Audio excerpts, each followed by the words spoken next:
रोशनी का कारवां। इस कार्यक्रम के प्रस्तुतकर्ता हैं राजीव गांधी फाउंडेशन, टेक महिंद्रा फाउंडेशन और स्कोर फाउंडेशन।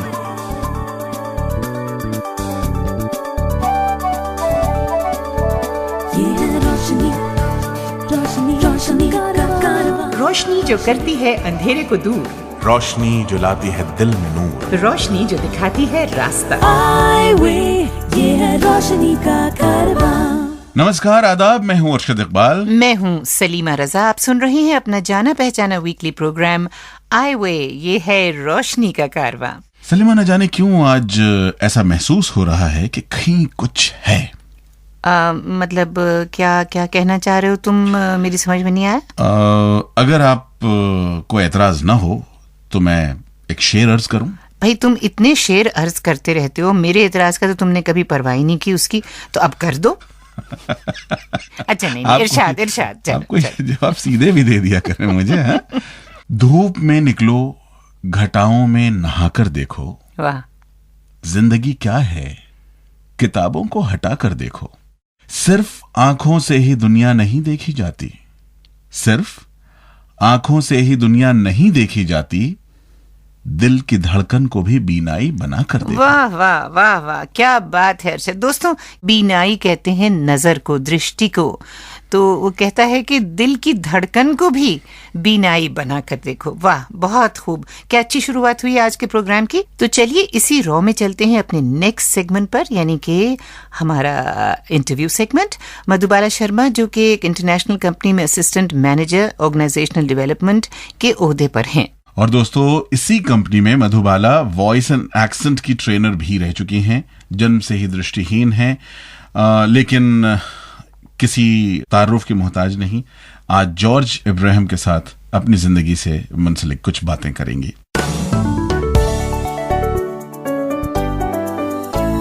मधुबाला जी, हमारे कार्यक्रम में आपका स्वागत है। आप एक मल्टीनेशनल कंपनी में कार्यरत हैं।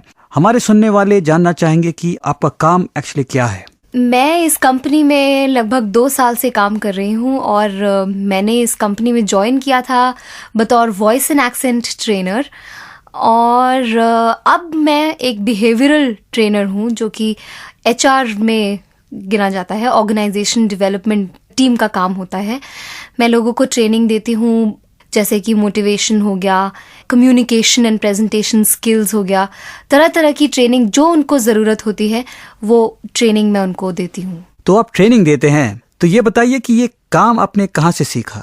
मेरा इंटरेस्ट बचपन से, काफ़ी पहले से ही साइकोलॉजी में और लोगों को समझने में रहा है।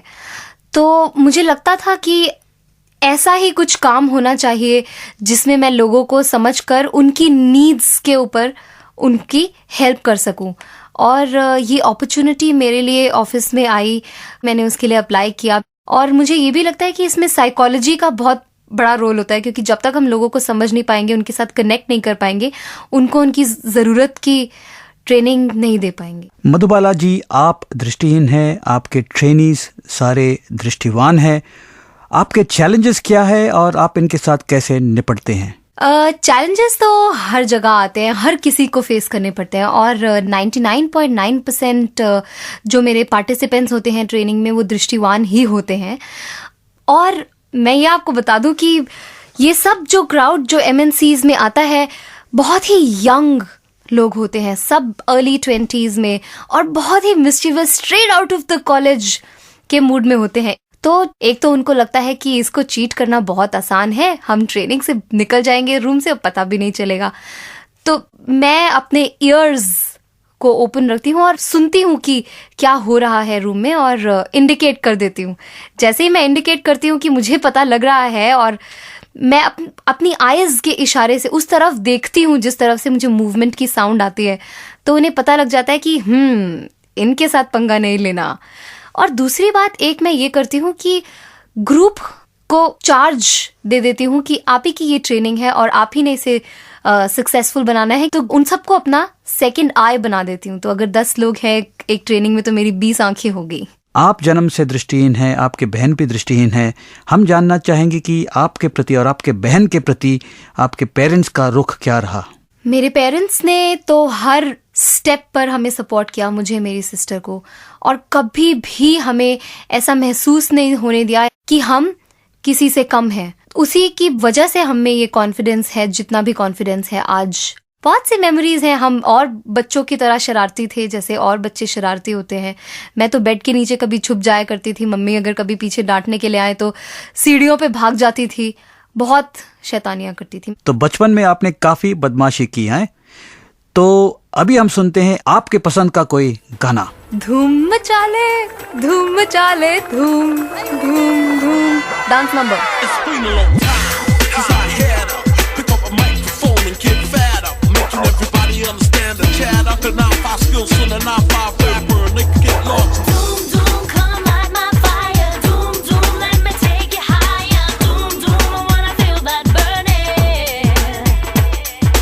Doom, doom, it's a wild emotion. Doom, doom, passion and devotion. Doom, doom, now the wheels are turning.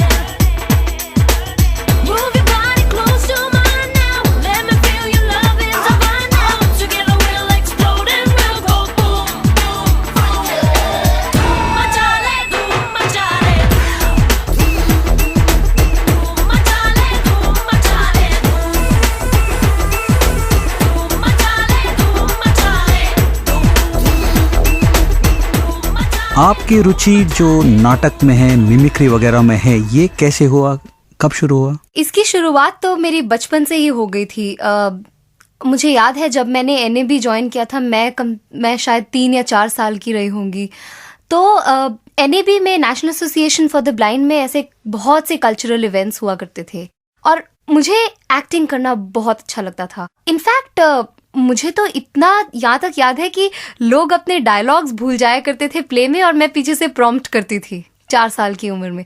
तब से ये सिलसिला चलता आ रहा है। तो मधुबाला जी, आपका एक्टिंग का कुछ नमूना हो जाए। यहीं पे एक सीन क्रिएट कर लेते हैं। जॉर्ज अंकल, आपको पता है बड़े लोग पैसे कमाने क्यों चाहते हैं? हमें मालूम नहीं। नहीं पता?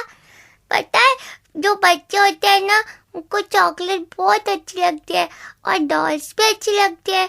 मैं तो छोटा हूँ, डॉल जैसा छोटा छोटा, मेरे को चॉकलेट और डॉल चाहिए। हाँ, मिल जाएगा बेटी, मिल जाएगा। तो मधुबाला जी, अगला सवाल पे चलते हैं। डॉल के बाद वहीं छोड़ देते हैं, बाद में देख लेते हैं। ये बताइए कि 15-20 साल बाद आप अपने आप को किस मुकाम पर देखते हैं? एक तो सबसे पहली बात तो ये, मैं हर दिन को एक जिंदगी की तरह देखती हूँ। तो आई लिव इन नाउ। मैं बहुत ज़्यादा फ्यूचरिस्टिक नहीं हूँ, पर फिर भी जब मैं सोचती हूँ तो मुझे यही लगता है कि मैं लोगों के साथ शायद सामाजिक कॉज के लिए काम करूंगी या डेवलपमेंट ऑफ द सोसाइटी के लिए मैं काम करना चाहूंगी। Rapid fire. So are you ready? Yes. Amitabh Bachchan या शाहरुख खान? शाहरुख खान। प्रिया रंग? पिंक। फेवरेट किताब? 7 habits of highly effective people. Chole के साथ क्या खाते हैं? चावल। और पूरी के साथ क्या खाते हैं? छोले। और आपका प्रिय व्यक्ति? दिनेश कौशल। वाव। ये दिनेश कौशल कौन है? ये दिनेश कौशल इज माय हस्बैंड। आंख और दृष्टिहीनता से जुड़ी किसी भी तरह की जानकारी के लिए आप हमें 09968329329 पर सोमवार से शुक्रवार के बीच सुबह 11 बजे से शाम 5 बजे के बीच कॉल कर सकते हैं या हमारी वेबसाइट www.iway यानी EYEWAY.org पर विजिट कर सकते हैं। दोस्तों, अब मैं जिसका जिक्र करने जा रही हूँ उनका नाम है थॉमस गोर। जी हाँ, थॉमस गोर जो अमेरिका के हैं, पहले दृष्टिहीन सेनेटर हैं, साथ ही वो एक प्रैक्टिसिंग लॉयर भी थे। इन्होंने अपनी फैमिली में एक कामयाब जिंदगी गुजारी है। और सही कहा अरशद। उनके कामयाब जिंदगी के सफरनामे पर कुछ और ज्यादा रोशनी डालने के लिए हमारे साथ स्टूडियो में इस वक्त मौजूद हैं एक ऐसी शख्सियत जिनकी आवाज से ही आप उन्हें पहचान लेंगे। जी हाँ, तो सुनिए ओमपुरी को। 10 दिसंबर 1870 को अमेरिका के मिसिसिपी में जन्मे थे थॉमस गोर। जब वो 12 साल के थे तभी एक दुर्घटना घटी और उनकी आंखों की रोशनी चली गई, लेकिन उन्होंने पढ़ाई नहीं छोड़ी। परिवार और दोस्तों की मदद से कानून की पढ़ाई की। सन 1891 में उन्हें राज्य की विधानसभा के लिए नामित किया गया। पर कुछ उम्र कम होने के कारण नाम वापस ले लिया। वे पॉपुलिस्ट पार्टी के बहुत सक्रिय कार्यकर्ता रहे। लोग उन्हें ब्लाइंड ऑरेटर कहने लगे। ओक्लाहोमा जब नया राज्य बना तो थॉमस गोर उसके पहले सेनेटर चुने गए। पहले विश्व युद्ध में उन्होंने लोकप्रिय जननेता के रूप में नाम कमाया। उन्होंने तत्कालीन अमेरिकी राष्ट्रपति तथा डेमोक्रेट व रिपब्लिकनों दोनों की नीतियों का जमकर विरोध किया। बदले में उन्हें चुनाव हारना पड़ा। राजनीतिज्ञ से बढ़कर देशभक्त होना उन्होंने कबूल किया और फिर कानून की प्रैक्टिस शुरू कर दी तथा देश भर में घूम घूम कर प्रगतिवादी विचारों पर आख्यान देने लगे। 16 मार्च 1949 को उनका देहांत हो गया। फूलों के रंग से दिल की कलम से तुझको लिखी रोज पाती, कैसे बताऊं किस किस तरह से पल पल मुझे तू सताती। तेरे ही सपने लेकर के सोया, तेरी ही यादों में जागा, तेरे ख्यालों में उलझा रहा यूं जैसे कि माला में धागा। हाँ, बादल बिजली चंदन पानी जैसा अपना प्यार लेना होगा जन्म हमें कई कई बार।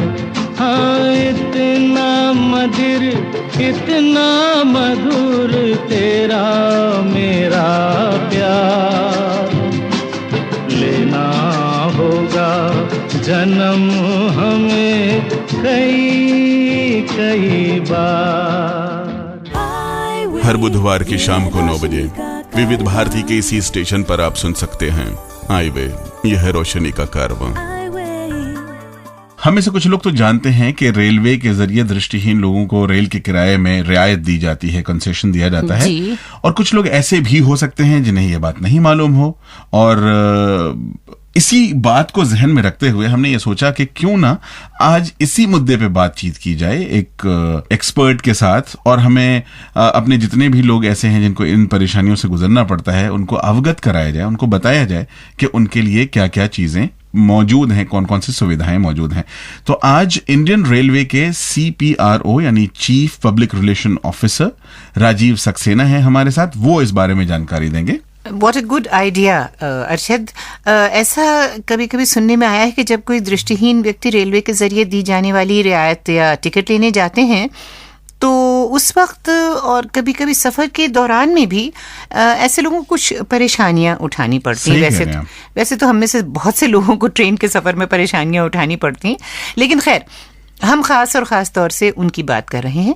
तो ऐसी सूरत में क्या करना चाहिए, किस तरह उनसे निपटना चाहिए परेशानियों से, ऐसे बहुत से सवालों का जवाब देने के लिए मौजूद है राजीव सक्सेना और इनसे बात कर रहे हैं नरेश कुमार। स्वागत है राजीव सक्सेना जी आज के इस कार्यक्रम में आपका। सबसे पहले जब हम दृष्टिहीन व्यक्तियों के संदर्भ में रेलवे कंसेशन की बात करते हैं तो ब्लाइंडनेस की डेफिनेशन क्या मानता है रेलवे, और ministry of social justice and empowerment जो ब्लाइंडनेस की परिभाषा देता है वो परिभाषा और रेलवे की परिभाषा क्या एक ही है? रेलवे कंसेशन जो टिकटों में मिलता है दृष्टिहीनता के लिए वो टोटली ब्लाइंड को मिलता है, और मिनिस्ट्री ऑफ सोशल जस्टिस और एम्पावरमेंट जो टोटली ब्लाइंड का जो उसमें कॉन्टेक्स्ट है उसके हिसाब से हम कंसेशन हमारे यहाँ वो हम देते हैं। सक्सेना साहब, रेलवे के नियमों के मुताबिक रूल 101 के तहत सीरियल 9 में पॉइंट 1 और 2 के हिसाब से कितना कंसेशन एक दृष्टिहीन व्यक्ति को दिया जाता है, और क्या यह सभी ट्रेन्स और सभी क्लासेस पर एप्लीकेबल है? ये 75% कंसेशन फर्स्ट क्लास में, AC चेयर कार में, 3 टायर AC में और स्लीपर क्लास में मिलता है। इसके अलावा जो हायर क्लासेस हैं फर्स्ट AC और सेकंड AC, इसमें 50% जो है कंसेशन दिया जाता है। जो अनरिजर्व्ड सेगमेंट पैसेंजर चलते हैं इंक्लूडिंग मंथली सीजन टिकट लेकर चलते हैं या क्वार्टरली सीजन टिकट लेकर चलते हैं, उसमें भी हम लोग 50% का जो हम लोग कंसेशन है वो देते हैं। ये मेल एक्सप्रेस में और अनरिजर्व ट्रेन में चलता है मिलता है। जो कंसेशन हमारा है उनके एस्कॉर्ट को भी वो कंसेशन दिया जाता है, जिससे कि उनके साथ में वो लोग चल सकें और उनकी जो रास्ते में ज़रूरत है वो पूरी हो सके। गरीब रथ, राजधानी और शताब्दी में ये कंसेशन नहीं मिलता है। और जैसे 5 साल से कम की उम्र के बच्चे हैं जिनका कोई टिकट नहीं होता, उनके एस्कॉर्ट को भी ये कंसेशन दिया जाता है। ये रेलवे कंसेशन सर्टिफिकेट कहाँ से बनवा सकता है एक दृष्टिहीन व्यक्ति? जो रेलवे कंसेशन सर्टिफिकेट है, ये पहले तो मैं इसके फॉर्मेट के बारे में बता दूं आपको, क्योंकि इसके बारे में भी कई प्रश्न आते रहते हैं। जो हमारा रेलवे का, जो उत्तर रेलवे का जहाँ से मैं बिलोंग करता हूँ, उसका जो हमारा सिस्टम है उसमें ये हम लोगों ने इसका प्रारूप, इसका फॉर्मेट हमने अपने टाइम टेबल में दिया हुआ है। इसके अलावा जो हमारी वेबसाइट है nr.indianrail.gov.in, वहाँ पे भी इसका फॉर्मेट है जिसको डाउनलोड किया जा सकता है। इस सर्टिफिकेट के ऊपर कोने में लिखा रहता है कि कौन कौन से इसको इश्यू करने के अधिकारी हैं, जिसमें रजिस्टर्ड मेडिकल प्रैक्टिशनर, कोई भी सरकारी डॉक्टर, कोई भी हेड ऑफ इंस्टीट्यूट हो ब्लाइंड का जो रिकग्नाइज किया गया हो ministry of welfare government of India से या सोशल वेलफेयर डिपार्टमेंट से, किसी भी कंसर्न स्टेट का जो होता है स्टेट गवर्नमेंट का, तो उनको ये लोग, हम लोग जो है ये कंसेशन देते हैं। इस रेलवे कंसेशन सर्टिफिकेट के बेसिस पर एक दृष्टिहीन व्यक्ति टिकट कैसे ले सकता है और क्या उसका खुद प्रेजेंट रहना रिजर्वेशन काउंटर पर जरूरी है? ये जो कंसेशन का जो टिकट है, किसी भी बुकिंग काउंटर पे जहाँ से टिकट इश्यू होते हैं वहाँ से ये टिकट वो ले सकते हैं। उसमें उनको अपना ओरिजिनल सर्टिफिकेट और फोटोकॉपी की जरूरत पड़ती है, जो रिटेन कर ली जाती है फोटोकॉपी, ओरिजिनल वापस कर दिया जाता है किसी भी बुकिंग काउंटर पे। और ये ज़रूरी नहीं है कि जो ब्लाइंड है, जो दृष्टिहीन है, वो खुद पर्सनली जाके टिकट खरीदे, उसके बिहाफ पे भी कोई ये टिकट खरीद सकता है। आगे बढ़ने से पहले क्यों ना आपकी पसंद का एक गीत सुनवा दें हम श्रोताओं को। झूम बराबर झूम का जो मूवी का जो टाइटल सॉन्ग है, आप वो सुना दीजिएगा। ओ चांद की उतार ली है दोनों बालियां, आजा आजा हाथ मार दे तालियां। चांद की उतार ली है दोनों बालियां, आजा आजा हाथ मार दे तालियां। ओ बिलोनी बिलोनी बिलोनी हाथ मार दे तालियां। बिलोनी बिलोनी बिलोनी हाथ मार दे तालियां। आसमान को लूटेंगे, चल उड़ा के झूम झूम झूम झूम बराबर झूम बराबर झूम बराबर झूम। अच्छा सक्सेना साहब, कई बार देखा गया है कि एक दृष्टिहीन व्यक्ति जब ट्रेन में ट्रेवल करता है या फिर वो टिकट लेने जाता है तो उसके कंसेशन सर्टिफिकेट पर कई सवाल उठाए जाते हैं। मिसाल के तौर पर अगर उसका सर्टिफिकेट किसी एनजीओ से बना हो तो वो वैलिड नहीं माना जाता, या फिर इशुइंग अथॉरिटी का रजिस्ट्रेशन नंबर पेन से लिखा गया हो और स्टैंप न लगी हो, या फिर फोटो में उसकी आंखें सामान्य लगती हों और वो दृष्टिहीन न लगता हो। तो जब ऐसी परेशानियों से एक दृष्टिहीन व्यक्ति दो चार हो और उसे पता हो कि उसका सर्टिफिकेट सही है, तो तुरंत समाधान के लिए वो किससे संपर्क करे? इसमें मैं स्टेप बाय स्टेप आपको ये बताना चाहूँगा कि सबसे पहले तो किसी एनजीओ से सर्टिफिकेट ले लिया। अब जब हम लोगों ने ये स्पेसिफाई कर रखा है कि आप कोई इंस्टीट्यूट जिसको भारत सरकार ने या स्टेट की सरकार ने उसको मान्यता दी हो, तो उससे लें, तो हर एनजीओ इसमें सर्टिफिकेशन नहीं कर सकती है। और कोई ज़रूरी नहीं है कि हर जगह पे एनजीओ हो, लेकिन डॉक्टर्स तो हर छोटी बड़ी जगह पे मिल जाते हैं। तो किसी भी एक क्वालिफाइड डॉक्टर के पास में जाके इस सर्टिफिकेट को बनवाएं। दूसरा, मैं एक रिक्वेस्ट करूंगा कि उसमें जो भी कॉलम्स होते हैं या जो भी उसमें जैसे फोटोग्राफ पेस्ट करना होता है या सिग्नेचर करने होते हैं या स्टैंप लगानी होती है या सील लगानी होती है, तो ये इंश्योर करें कि जब वो सर्टिफिकेट एक इतना इंपॉर्टेंट डॉक्यूमेंट बन रहा है जिसकी एक फाइनेंशियल बेनिफिट एक दिया जा रहा है, तो वो सारे के सारे वो ठीक से बने हों। डॉक्टर्स से भी हम लोग यही रिक्वेस्ट करते हैं कि जब भी आप इस तरह का सर्टिफिकेशन आप दें तो आप इंश्योर कीजिए कि ये हम मदद के लिए दे रहे हैं किसी की, और उस मदद में किसी तरह का प्रॉब्लम ना हो सर्टिफिकेशन में। इसके बावजूद अगर सर्टिफिकेट सब तरह से सही बना हुआ है और कोई अगर किसी भी तरह की इमीडिएट हेल्प अगर किसी को चाहिए होती है, तो उसके लिए हमने कुछ रिसेंटली ही हम लोगों ने एक हेल्पलाइन हम लोगों ने स्टार्ट करी है उत्तर रेलवे में, जिसको दिल्ली में आप कॉल कर सकते हैं और दिल्ली के बाहर से आप STD दिल्ली का कोड लगा के आप कॉल कर सकते हैं। ये है 155210 155210। ये एक तरह की विजिलेंस हेल्पलाइन है जिसमें अगर आपको कोई हैरेस करता है या कोई परेशान करता है, किसी भी तरह से कोई इलीगल डिमांड करता है, तो आप इस नंबर पे कॉल कीजिएगा। हो सकता है कि आप किसी ऐसी जगह पे हों जहाँ पे हम आपकी सहायता तुरंत उस टाइम पे कर पाएं और कोई सीनियर ऑफिशियल को वहाँ पे डिप्यूट करके हम उसी टाइम पे ये प्रॉब्लम सॉल्व करेंगे। और अगर आप ट्रेन में हो या कोई ऐसी जगह हो जहाँ पे हम नहीं पहुँच सकते तो आपकी प्रॉब्लम आपके टेलीफोन करने से ही रजिस्टर हो जाएगी और उस पर हम लोग अप्रोप्रिएट हम लोग एक्शन लेंगे। अच्छा सर, दृष्टिहीन व्यक्तियों के रेलवे कंसेशन को लेकर क्या कोई ऐसा डॉक्यूमेंट या सर्कुलर है जो पूरे भारत में सभी टिकट बुकिंग ऑफिशियल्स और टिकट चेकर्स को इशू किया गया हो? जो हमारे बुकिंग क्लर्क्स हैं, रिजर्वेशन क्लर्क्स हैं, हमारा टिकट चेकिंग हमारा जो स्टाफ है और जो उन पे सुपर चेक करने वाले लोग हैं, उन पे सबके पास में इस तरह का कंसेशन किस किस कंडीशन में किस किस को दिया जाता है, सबका पूरा डॉक्यूमेंटेशन उन पे रहता है। अगर कोई आपको तक कोई प्रॉब्लम है तो आप उनसे कह सकते हैं कि वो उसको रेफर करें। और मेरी ये भी गुजारिश है कि एक सिंपल सा एक डॉक्यूमेंट हम लोग हर साल निकालते हैं, उत्तर रेलवे का टाइम टेबल, केवल 30 रुपये इसकी कॉस्ट है। और अगर आप इसको लेंगे तो इसमें ना केवल आपको इसमें दृष्टिहीनता बल्कि हर तरह के कंसेशन बहरहाल इसमें लिस्टेड आउट हैं, उन सबका फॉर्मेट उसमें दिया गया है, रूल्स एंड रेगुलेशन सारे दिए गए हैं और ये एक ऑफिशियल डॉक्यूमेंट है। और इसके तहत अगर किसी भी तरह की आपको दिक्कत आनी नहीं चाहिए और आती है तो मैंने आपको हेल्पलाइन का नंबर दिया ही है। अच्छा सर, इस रेलवे कंसेशन सर्टिफिकेट के बेसिस पर ट्रेवल करते समय क्या एक ब्लाइंड पर्सन के साथ एस्कॉर्ट का होना जरूरी है? ये कंसेशन दिया ही दृष्टिहीन व्यक्तियों को है और तो इसलिए कोई प्रश्न नहीं है, दृष्टिहीन व्यक्ति बिल्कुल अकेला ट्रिप पर ट्रैवल कर सकता है। हमारा आखिरी सवाल, एक व्यक्ति कौन कौन से डॉक्यूमेंट्स कैरी करे अपने साथ रेलगाड़ी में यात्रा करते समय? जी, ये बहुत ज़रूरी है कि जब वो व्यक्ति ट्रैवल कर रहा है तो अपना ओरिजिनल कंसेशन सर्टिफिकेट जो उसको इशू किया गया है उसको लेके चले और उसके साथ साथ एक उसकी फ़ोटोकॉपी ज़रूर अपने साथ रखे, जिससे कि उसको किसी तरह की रास्ते में कोई भी चेक होता है या कोई इंस्पेक्शन होता है तो उनको वो दिखा सके।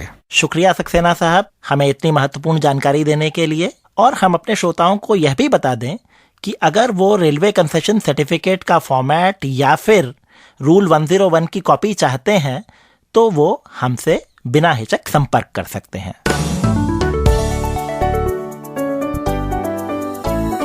अधिक जानकारी के लिए हमारे iWay हेल्प डेस्क 09968329329 पर सोमवार से शुक्रवार के बीच सुबह 11 बजे से शाम 5 बजे तक हमें कॉल कर सकते हैं या हमारे वेबसाइट www.iway यानी EYEWAY.org पर विजिट करें।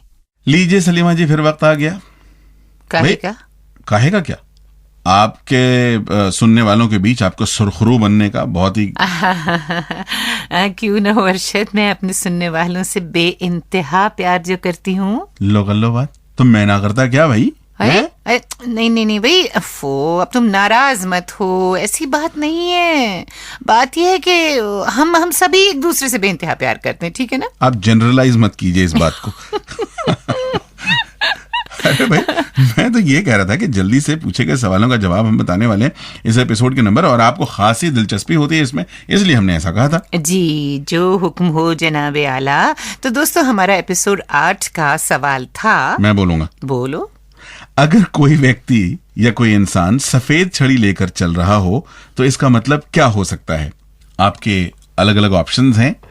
ए, वो इंसान पूरी तरह से दृष्टिहीन होगा। बी, वो इंसान या तो पूरी तरह दृष्टिहीन होगा या फिर अल्प दृष्टि वाला होगा। और सही जवाब है option B, the person may be either totally blind और partially blind. So dear friends, अब वक्त है एपिसोड 8 के लकी विनर के नाम अनाउंस करने का। आप फिर से खुश हो गई ना? अब बिल्कुल, हमेशा हो जाती हूँ। और विनर कौन है ये हम तो नहीं बता सकते आपको, क्योंकि हमेशा की तरह बताएंगे नरेश कुमार।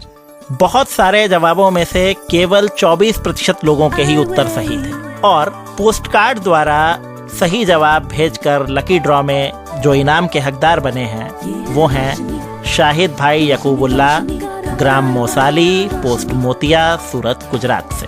तो यकूबुल्ला भाई, इनाम आपको मुबारक हो। और हम अपने श्रोताओं को यह बता दें कि जिसे भी रास्ता देखने और चलने में परेशानी होती है, चाहे वो टोटली ब्लाइंड हो या पार्शियली ब्लाइंड हो, वो सफ़ेद छड़ी इस्तेमाल करते हैं और यह सफ़ेद छड़ी उन्हें नई जगहों पर भी इंडिपेंडेंटली आने जाने में मददगार साबित होती है। और दोस्तों, अब एपिसोड 14 यानी इस हफ्ते का हमारा सवाल है, हिंदुस्तानी कानून के मुताबिक ब्लाइंडनेस मेजर करने का एक क्राइटेरिया ये है कि इंसान जिसकी आंखों की रोशनी 6/60 यानी 6/60 हो या उससे कम हो, वो दृष्टिहीन कहा जाता है। तो दोस्तों, आपको बताना है कि इसके मायने क्या हैं। आपका ऑप्शन 1 है ऐसा व्यक्ति जो चीज 6 मीटर दूर से देख सकता है, वही चीज नॉर्मल विजन वाला व्यक्ति 60 मीटर से देख सकता है। या फिर ऑप्शन दूसरा है जहां दृष्टिहीन व्यक्ति 6 चीजें देखेंगे, वहीं सामान्य विजन वाला व्यक्ति 60 चीजें देख पाएगा।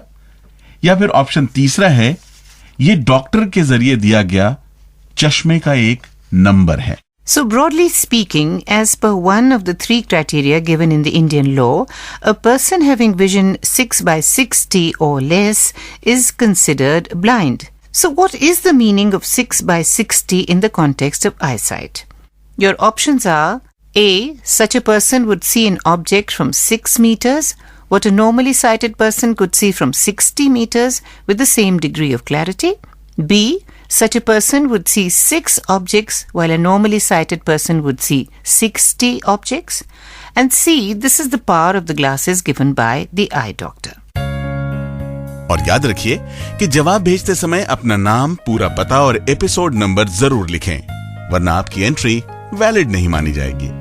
इस सवाल का जवाब 7 दिनों के अंदर हमें इस पते पर लिख भेजिए। प्रोग्राम आई वे, यह है रोशनी का कारवां, care off score foundation, post bag number 3903, new Delhi 49। आप हमें SMS भी कर सकते हैं। नंबर नोट कर लीजिए 09968329329 और आप अपना जवाब ब्रेल में भी भेज सकते हैं। या हमारी ईमेल आईडी भी नोट कर लें, radio@iway.org पर लिखें। अच्छा तो दोस्तों, अब चलते हैं। चलते हैं? हाँ। और फिर कब मिलते हैं? अरे मियाँ, मेहरबा हूँ कि जब मिलेंगे आप, जो न मिलते थे सब मिलेंगे आप। दमे रुखसत ये छेड़ तो देखो, मुझसे कहते हैं कब मिलेंगे आप। अरे अगले प्रोग्राम में मिलेंगे भाई। ठीक है दोस्तों, तो अगले हफ्ते हम आपका इंतजार करेंगे इसी प्रोग्राम में, इसी वक्त। तब तक के लिए सलीमा रजा और अरशद इकबाल को दीजिए इजाजत। खुदा हाफिज। ये है रोशनी का कारवां।